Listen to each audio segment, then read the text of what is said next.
کعب بن مالک کی توبہ کا بیان، یہ صحیح بخاری میں باقاعدہ امام بخاری نے باب باندھا ہے، اور اس حدیث کا انٹرنیشنل نمبر ہے 4418، اور یہ حدیث مسلم میں بھی ہے 7016۔ ورڈ بائی ورڈ میں یہ حدیث بیان کروں گا، کیونکہ اس کی رقت اسی میں ہے کہ میں اسے لفظ با لفظ بیان کروں، آپ اس تکلیف کا احساس کریں جس سے کعب بن مالک گزرے، اور پھر الٹیمیٹلی ان کی توبہ قبول ہوئی، اور ایسی توبہ قبول ہوئی کہ قیامت تک قرآن میں ان کی توبہ کا ذکر ہے کہ اللہ نے قبول کی، اور اس کی وجہ سے اس سورت کا نام سورہ توبہ ہے، جب وہ غزوہ تبوک سے پیچھے رہ گئے۔ یہ ان کا بیٹا ہے عبداللہ، وہ اس حدیث کو بیان کرتا ہے۔ امام بخاری نے چند واسطوں سے ان کے بیٹے سے یہ حدیث لی ہے۔ وہ عبداللہ اور اس بیٹے کا ذکر امام بخاری نے کیا کہ جب کعب رضی اللہ تعالیٰ عنہ نابینا ہو گئے تو ان کے بیٹوں میں سے عبداللہ ہی تھا جو ان کو راستے میں پکڑ کر چلایا کرتا تھا، مسجد تک لے جاتا تھا۔ وہ عبداللہ بیان کرتا ہے کہ میں نے اپنے والد کعب بن مالک سے ان کے غزوہ تبوک میں شریک نہ ہو سکنے کا واقعہ سنا، تو انہوں نے بتایا کہ غزوہ تبوک کے سوا اور کسی غزوہ میں ایسا نہیں ہوا تھا کہ میں رسول اللہ کے ساتھ شریک نہ ہوا ہوں، البتہ غزوہ بدر میں بھی میں شریک نہ ہو سکا، لیکن جو لوگ غزوہ بدر میں شریک نہیں ہو سکے ان کے متعلق آپ صلی اللہ علیہ وآلہ وسلم نے کسی قسم کی ناراضگی کا اظہار نہیں فرمایا تھا، کیونکہ وہ آپشنل تھا۔ وہ اب ذکر بھی آ رہا ہے، کیونکہ آپ صلی اللہ علیہ وآلہ وسلم اس موقع پر صرف قریش کے قافلے کی تلاش میں نکلے تھے، لیکن راستے میں اللہ تعالیٰ کے حکم سے کسی پہلی تیاری کے باوجود اللہ تعالیٰ نے ان کو دشمنوں کے ساتھ ٹکروا دیا۔ وہ موجزانہ طور پہ ہوا تھا، کیونکہ وہ بدر کے لیے نکلے، ورنہ تو یہ بھی ساتھ شامل ہوتے۔ میں لیلہ عقبہ میں رسول اللہ کی خدمت میں حاضر ہوا تھا، یعنی وہ مدینہ کے لیے جو ہجرت کے لیے جن چند ساتھیوں نے انصار مدینہ نے راہ ہموار کی تھی ان میں یہ شامل تھے، جو نبی الاسلام کی زندگی کا ایک ٹرننگ پوائنٹ تھا، ایک الٹرنیٹو بیس مل گیا۔ تو کہتے ہیں میں اس رات موجود تھا، یہ وہی رات ہے جس میں ہم نے مکہ میں اسلام کے لیے عہد کیا تھا، اور مجھے تو یہ غزوہ بدر سے بھی زیادہ عزیز ہے۔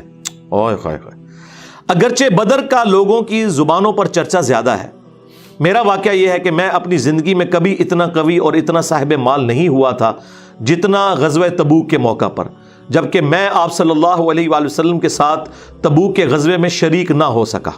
خدا کی قسم اس سے پہلے کبھی میرے پاس 2 اونٹ بھی جمع نہیں ہوئے تھے، لیکن اس موقع پر میرے پاس 2 اونٹ تھے۔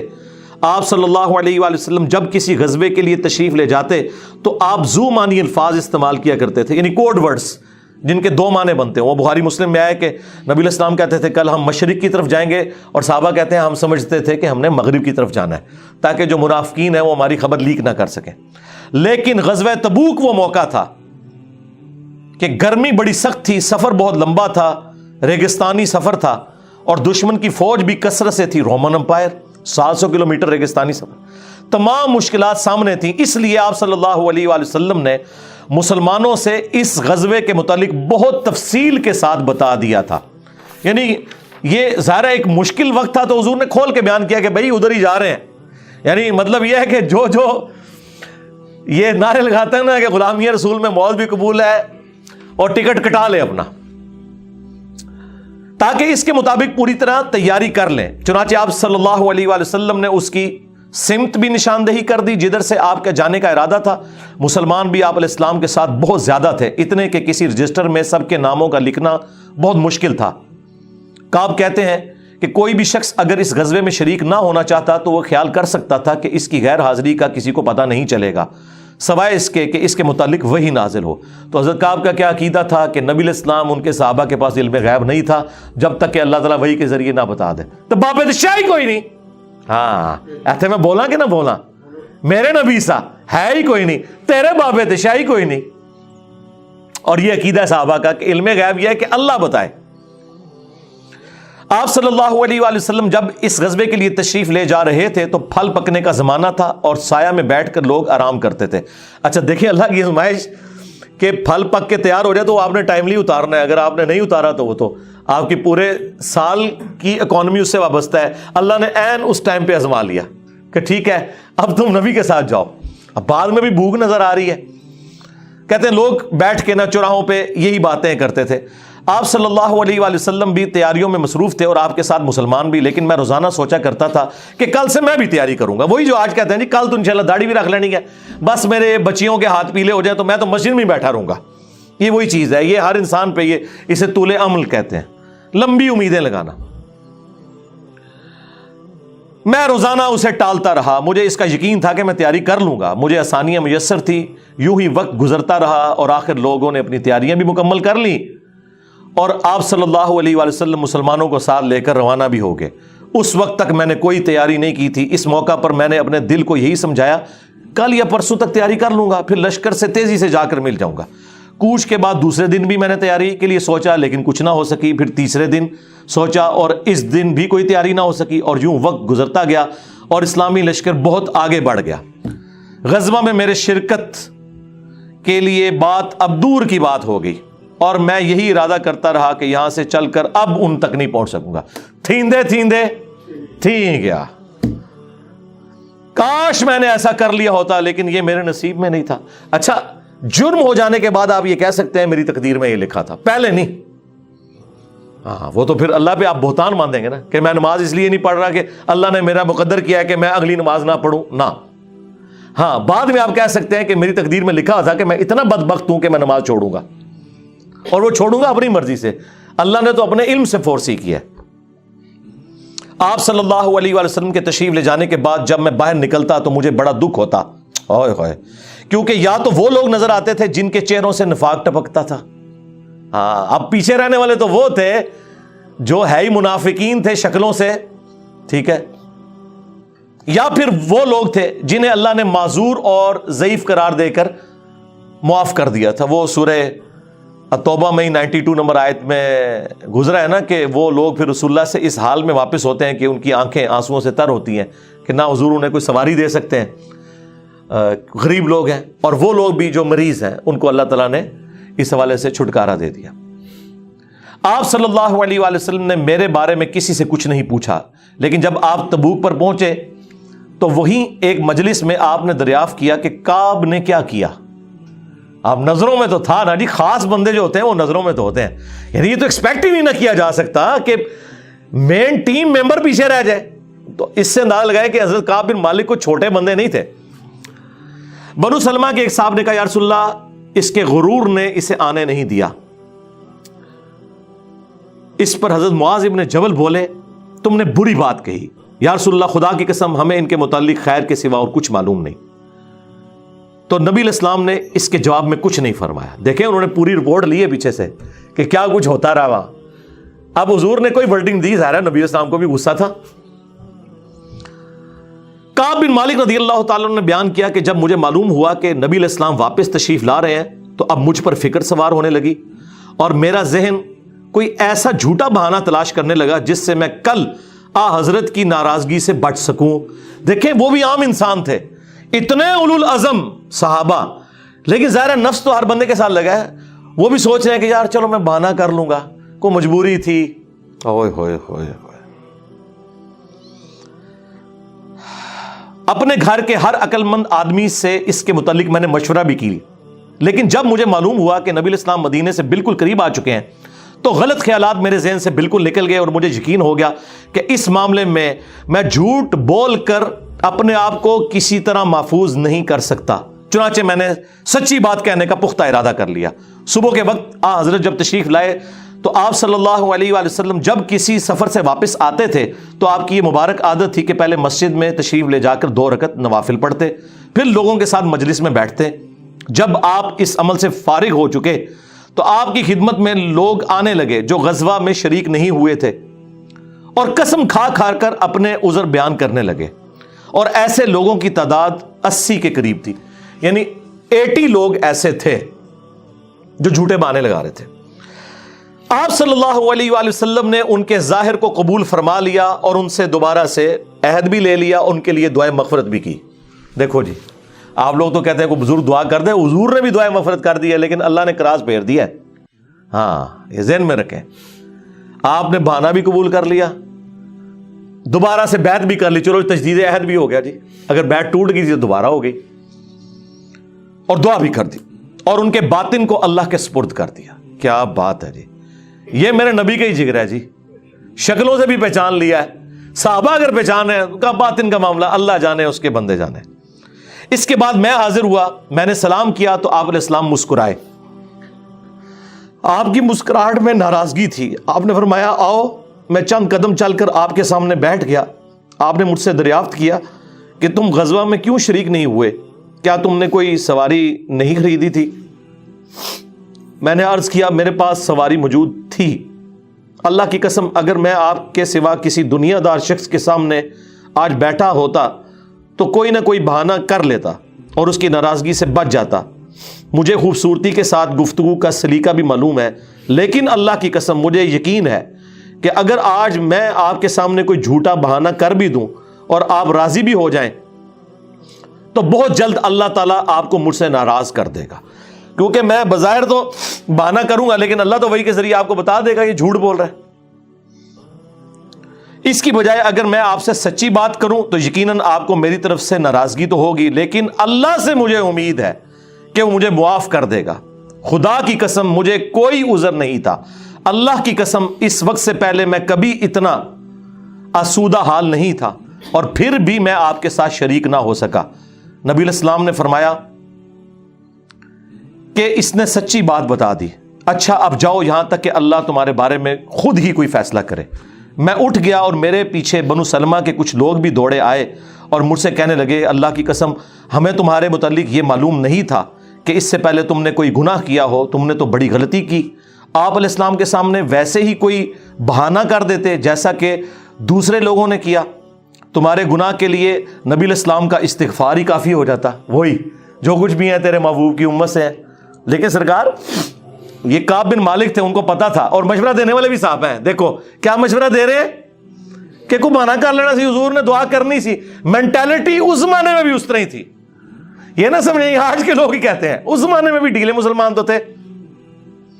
تو حضور نے تیرے لیے دعا کر دینی تھی، تو تو نے تو یہ کام. اللہ کی قسم ان لوگوں نے مجھے اتنی ملامت کی کہ مجھے خیال آیا کہ واپس جا کر کوئی جھوٹا بہانہ کر ہی آؤں. اندازہ کرو ایڈا انہوں نے جناب انہوں نے کیتا کہ چلو ٹھیک ہے میں ان جا کے بہانہ کر لوں. پھر میں نے ان سے پوچھا کیا میرے علاوہ کسی اور نے بھی کوئی ایسا عذر بیان کیا ہے؟ تو انہوں نے بتایا کہ ہاں 2 حضرات اور ہیں جنہوں نے معذرت کی جس طرح تم نے کی، اور انہیں بھی وہی جواب ملا جو تمہیں ملا. میں نے پوچھا وہ کون ہے؟ تو انہوں نے بتایا کہ مرارہ بن ربیع اور ہلال بن امیہ رضی اللہ عنہما. ان 2 ایسے صحابہ کا نام انہوں نے لے دیا جو صالح تھے اور اصحاب بدر بھی تھے. ان کا طرز عمل میرے لیے نمونہ بن گیا. انہوں نے کہا اگر یہ 2 بدری صحابی بھی ان کے ساتھ بھی یہی کچھ ہوا ہے نا تو میں اچھے لوگوں کی فہرست میں اب شامل ہو جاؤں، میں اب پکا رہوں. ان کا طرز عمل میرے لیے نمونہ بن گیا. چنانچہ انہوں نے جب ان بزرگوں کا نام لیا تو میں اپنے گھر چلا آیا. آپ علیہ السلام نے لوگوں کو ہم سے بات چیت کرنے سے ممانعت کر دی. لو جی سوشل بائیکاٹ ہو گیا. اللہ اکبر. بہت سے لوگ جو غزوے میں شریک نہیں ہوئے تھے ان میں سے صرف ہم 3 تھے. لوگ ہم سے الگ رہنے لگے اور سب لوگ بدل گئے. ایسا نظر آتا تھا کہ ہم سے ساری دنیا بدل گئی ہے، ہمارا اس سے کوئی واسطہ ہی نہیں. 50 دن تک ہم اسی حال میں رہے. میرے 2 ساتھیوں نے تو اپنے گھروں سے نکلنا ہی چھوڑ دیا. ہر وقت روتے رہتے تھے، لیکن میرے اندر ہمت تھی. میں باہر نکلتا تھا، مسلمانوں کے ساتھ نماز میں بھی شریک ہوتا تھا اور بازاروں میں بھی گھومتا تھا، لیکن کوئی شخص مجھ سے بولتا نہیں تھا. میں نبی علیہ السلام کی خدمت میں بھی حاضر ہوتا، آپ کو سلام بھی کرتا. جب آپ نماز کے بعد مجلس میں بیٹھتے تو میں اس کی جستجو میں لگا رہتا کہ دیکھوں سلام کا جواب دیتے ہیں یا نہیں، اور میری نظر حضور کے ہونٹوں کی طرف ہوتی کہ جواب میں ہلے یا نہیں. کنکھیوں سے دیکھتے رہتے اب حضور جواب بھی نہیں دے رہے. پھر میں کوشش کرتا کہ آپ کے قریب ہی نماز پڑھوں، اور میں آپ کو کنکھیوں سے دیکھتا رہتا ایسے کر کے. جب میں اپنی نماز میں مشغول ہو جاتا تو رسول اللہ میری طرف دیکھتے، لیکن جو ہی میں آپ کی طرف دیکھتا تو آپ رخ انور پھیر لیتے. ظاہر ہے حضور کو بھی تو محبت تھی اپنے صحاب کے ساتھ. حضور دیکھتے تھے، وہ جب یعنی اپنی ناراضگی کا اظہار وہ اگر نماز میں بھی حضور کی طرف دیکھ رہے تو حضور چہرہ انور پھیر لیتے. تو میں ایک دن ابو قتادہ کے باغ کی دیوار پر چڑھ گیا. وہ میرے چچا زاد بھائی تھے اور مجھے ان سے بہت گہرا تعلق تھا. میں نے انہیں سلام کیا، لیکن اللہ کی قسم انہوں نے بھی میرے سلام کا جواب نہیں دیا. میں نے کہا ابو قتادہ تمہیں اللہ کی قسم کیا تم نہیں جانتے کہ اللہ اور اس کا رسول سے مجھے کتنی محبت ہے؟ انہوں نے کوئی جواب نہیں دیا. میں نے دوبارہ ان سے یہی سوال کیا، اللہ کی قسم دے کر پوچھا، لیکن وہ پھر بھی خاموش رہے. میں نے پھر اللہ کا واسطہ دے کر ان سے سوال کیا. اس مرتبہ انہوں نے صرف اتنا کہا، اللہ اور اس کا رسول زیادہ بہتر جانتے ہیں. دیکھے جی اس بات کا جواب انہوں نے کہا بھائی اللہ کے نبی نے منع کیا ہے، اب بائی کاٹ ہے تیرا۔ اللہ اکبر۔ اس پر میرے آنسو پھوٹ پڑے، میں واپس چلا آیا اور دیوار پر چڑھ کر نیچے باہر اترا۔ پھر وہ بیان کرتے ہیں کہ ایک دن مدینہ کے بازار میں جا رہا تھا کہ شام کا ایک کاشتکار جو کہ غلہ بیچنے مدینہ آیا تھا پوچھ رہا تھا کعب بن مالک کہاں رہتے ہیں۔ لوگوں نے میری طرف اشارہ کیا، وہ میرے پاس آیا اور غسان جو بادشاہ تھا رومن امپائر کا، اس کا ایک خط مجھے دیا۔ وہ جو اس کا ایک سمجھ لے چھوٹی چھوٹی جو امپائر کے اندر بنی ہوئی تھی ان میں سے ایک کا وہ گورنر تھا۔ اس خط میں لکھا تھا کہ مجھے معلوم ہوا ہے کہ تمہارے صاحب یعنی رسول اللہ صلی اللہ علیہ وآلہ وسلم نے تمہارے ساتھ زیادتی کی ہے، نعوذ باللہ۔ اللہ نے تمہیں کوئی ذلیل ہونے کے لیے پیدا تو نہیں کیا کہ تمہارا حق ضائع کیا جائے، تم ہمارے پاس آ جاؤ، ہم تمہارے ساتھ بہتر سلوک کریں گے۔ یعنی دشمن کی فوج کے ہیڈ کی طرف سے خط آیا۔ جب میں نے یہ خط پڑھا تو میں نے کہا کہ ایک اور امتحان آ گیا۔ اچھا جی سرکار ایک خط کسی اور کو لایا ہو کہ جی اے دیکھ لو یا رسول اللہ منو تے بڑی آفر جے۔ یہاں لوگ دنیا دار لوگ ہی کرتے ہیں نا جی مجھے فلاں جگہ سے آفر ہو رہی ہے، لیکن جو اہل ایمان ہے وہ تو کہتے ہیں کہ یار میں اس لیول پہ گر گیا ہوں کہ اب کافر بھی مجھے بلا رہے ہیں۔ انہوں نے یہ رزلٹ نکالا چونکہ مومن تھے نا۔ میں نے اس خط کو تندور میں جلا دیا۔ ان 50 دنوں میں سے جب 40 دن گزر گئے تو نبی علیہ السلام کا ایلچی میرے پاس آیا اور اس نے کہا کہ رسول اللہ نے حکم دیا ہے کہ اپنی بیوی کے قریب نہ جاؤ۔ میں نے پوچھا میں اسے طلاق دے دوں یا پھر مجھے کیا کرنا ہے؟ تو انہوں نے کہا نہیں طلاق نہیں دینی، صرف جدا ہو جاؤ۔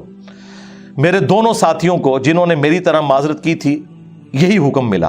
میں نے اپنی بیوی سے کہا کہ اپنے میکے چلی جاؤ، اس وقت تک وہیں رہو جب تک کہ اللہ تعالیٰ اس معاملے کا کوئی فیصلہ نہ کر دے۔ کعب کہتے ہیں کہ ہلال بن امیہ کی بیوی رسول اللہ کی خدمت میں حاضر ہوئی اور عرض کیا یا رسول اللہ وہ تو بہت بوڑھے اور کمزور ہیں، ان کے پاس کوئی خادم بھی نہیں، کیا اگر میں ان کی خدمت کر دیا کروں تو آپ ناپسند تو نہیں فرمائیں گے؟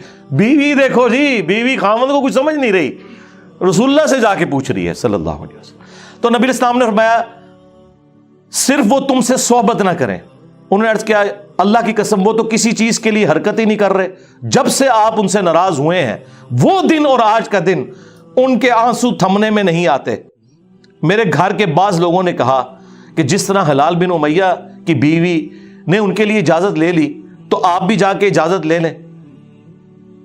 اب دیکھیں لوگ مشورے دے رہے ہیں۔ میں نے کہا خدا کی قسم میں اس کے لیے رسول اللہ سے اجازت نہیں لوں گا، میں جوان ہوں، معلوم نہیں جب اجازت لینے جاؤں تو حضور کیا فرما دیں۔ ان کو یہ بھی خطرہ تھا کہ میں یہ جاؤں تو یہ نہ ہو کہ حضور اور ناراض ہو جائیں، اگر کوئی چانس بھی ہے نا بچنے کے تو وہ بھی ختم ہو جائیں۔ دیکھیں نہیں کتنا گاڈ اورینٹڈ بندہ ہے جی، اللہ اکبر۔ اس طرح 10 دن اور گزر گئے جب رسول اللہ صلی اللہ علیہ وآلہ وسلم نے ہمیں بات چیت کرنے کی ممانعت فرمائی تھی، اس کو 50 دن پورے ہو گئے۔ 50ویں رات کی صبح کو جب میں فجر کی نماز پڑھ چکا اور اپنے گھر کی چھت پر بیٹھا ہوا تھا، اس طرح جیسا کہ اللہ تعالیٰ نے ذکر کیا وہ ہم آیت پڑھ چکے ہیں، سورہ توبہ کی آیت نمبر 118، جس میں تھا نا کہ زمین وسعت کے باوجود تنگ ہو گئی اور ان کا دم گھٹنے والا تھا۔ میرا دم گھٹ رہا تھا، زمین اپنی تمام وسعتوں کے باوجود میرے لیے تنگ ہوتی جا رہی تھی۔ میں نے ایک پکارنے والے کی پکار سنی جو سلع کی پہاڑی پر چڑھ کر بلند آواز سے کہہ رہا تھا اے کعب بن مالک تمہیں بشارت ہو، اے کعب بن مالک تمہیں بشارت ہو۔ انہوں نے بیان کیا کہ یہ سنتے ہی میں سجدے میں گر پڑا اور مجھے یقین ہو گیا کہ اب اللہ کی طرف سے فراخی ہو جائے گی۔ فجر کی نماز کے بعد رسول اللہ صلی اللہ علیہ وآلہ وسلم نے اللہ کی بارگاہ میں ہماری توبہ کی قبولیت کا اعلان کر دیا۔ لوگ میرے پاس بشارت دینے کے لیے آنے لگے اور میرے 2 ساتھیوں کو بھی جا کر بشارت دی۔ ایک صاحب زبیر بن عوام اپنا گھوڑا دوڑاتے ہوئے آئے، ادھر قبیلہ اسلم کے ایک صحابی نے پہاڑی پر چڑھ کر آواز دی اور وہ آواز گھوڑے سے زیادہ تیز تھی۔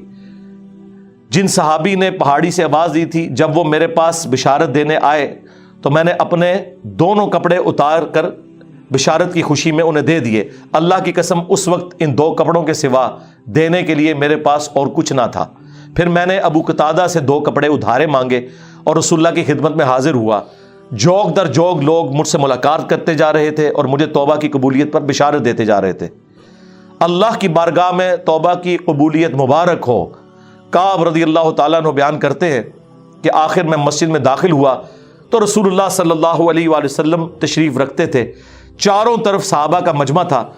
طلحہ بن عبید اللہ دوڑ کر میری طرف آئے اور مجھ سے مصافحہ کیا اور مبارکباد دی۔ اللہ کی قسم وہاں موجود مہاجرین میں سے کوئی شخص بھی میرے آنے پر کھڑا نہ ہوا۔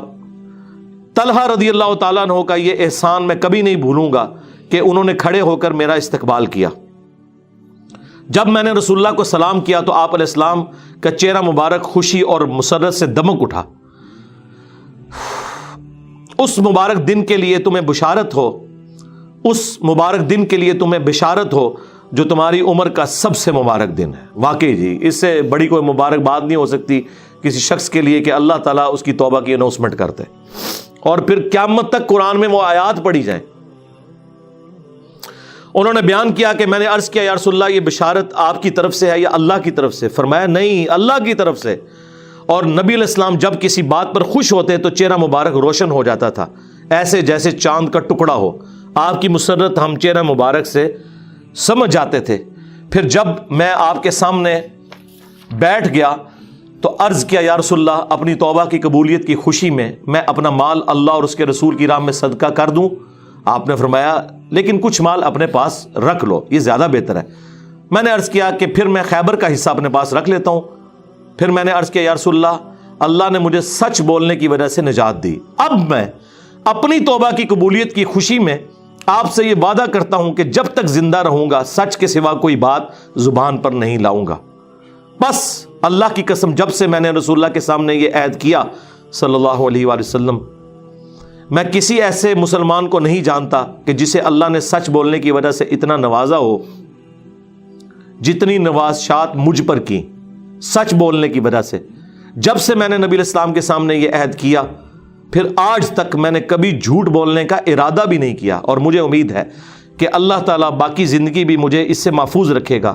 اور اللہ نے اپنے رسول پر آیت نازل کی، اور وہی آیت نمبر 118 اور 119 نمبر، یقیناً اللہ تعالیٰ نے نبی، مہاجرین اور انصار کی توبہ قبول کی، اور پھر وَكُونُوا مَعَ الصَّادِقِينَ تک۔